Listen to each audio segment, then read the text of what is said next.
Hey everyone, this is Dan with Theta Trend. Today is Monday, January 25th, 2016. It's about 2:15 p.m. here Mountain Time. The market closed about 15 minutes ago. Today we had a little bit of a down day in the markets. The Russell sold off about 2.25% or so, 23 points. So we're back down just inside of that 1,000 level. And this was kind of the scenario that we talked about last week. I was saying that I kind of expected some fighting to take place in here around this trend line as the market comes up, just the buyers and the sellers to come back and forth, and as the market tries to find a little stability or figure out where it's going really. So some sideways action in here is pretty consistent with what we were expecting and things. We did totally reverse the gain from Friday's big up day, and the market came down and it closed slightly below that level. You can see here, this is the daily chart that the candle closed down below. But we're still in a good position. The break-even points for the butterfly currently are the blue bars here. Oh, let's not quite do that. So we have, the upper expiration break even is around 1025. The lower is down here around 940-ish or so. And so on Friday, we came right back up here. We were sort of nudging into the area where maybe an upside adjustment would become necessary. We didn't quite make it. The market backed off. And now we're sitting, in a nice spot of the butterfly, and we're ahead of the short strike. So this is kind of in an ideal scenario for the position. If we could just hang out here a little bit, that would be fine. If we drop down in the time frame a little bit, we're now looking at the 90-day, 65-minute time frame. So you can see here, this starts the 2016 year. We've just had the steady selling in the market all the way down to, let's see what we call that, the 958 level or so. And then we had the big bounce up to 1020, and now we're still just chopping around and pulling back. And this is kind of the area of consolidation that we've been watching and that we're paying attention to. The lower end of that being about 985-ish or so. But as long as the market's sort of in here hanging out, I'm not too concerned about it. I don't think that things look extremely strong. Nothing is really, really healthy.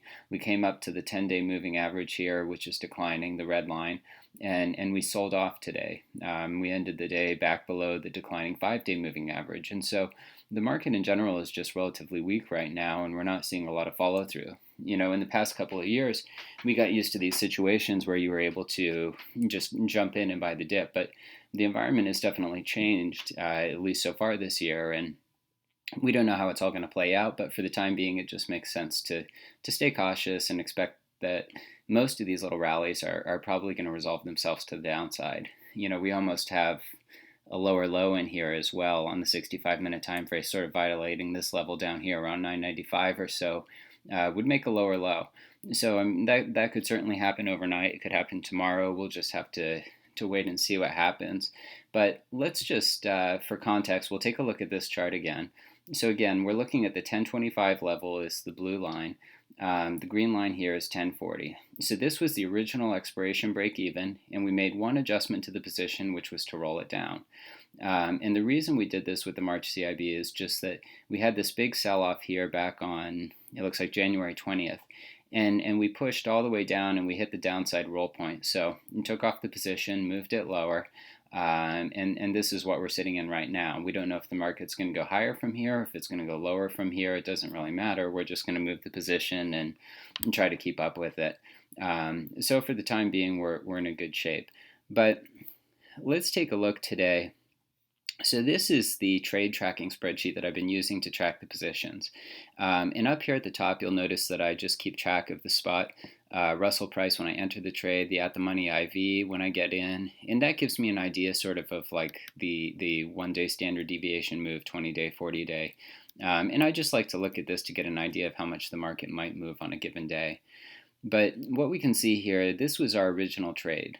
So originally we had the 950, 1000, 1050 RUT put butterfly with the 104 IWM call.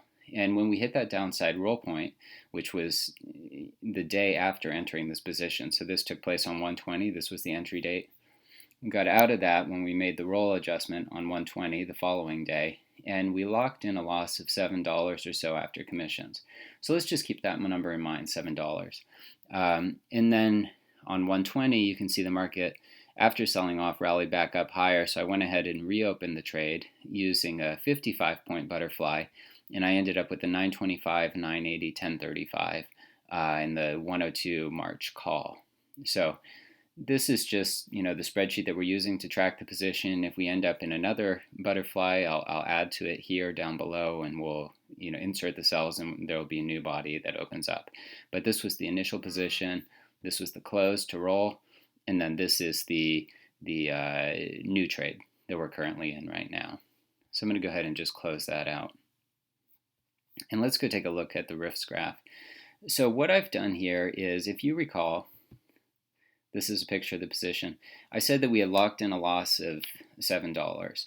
And in order to update the risk graph, instead of adding in the butterflies and the calls and all that sort of stuff, what I did is I just added in the 104 call, and I said that I bought it for 7 cents, and then I said that I sold it out for 0 cents. So this has the same effect of creating a $7 loss up here on the risk graph if I analyze that as part of the position. So you can see here we have the 102 call.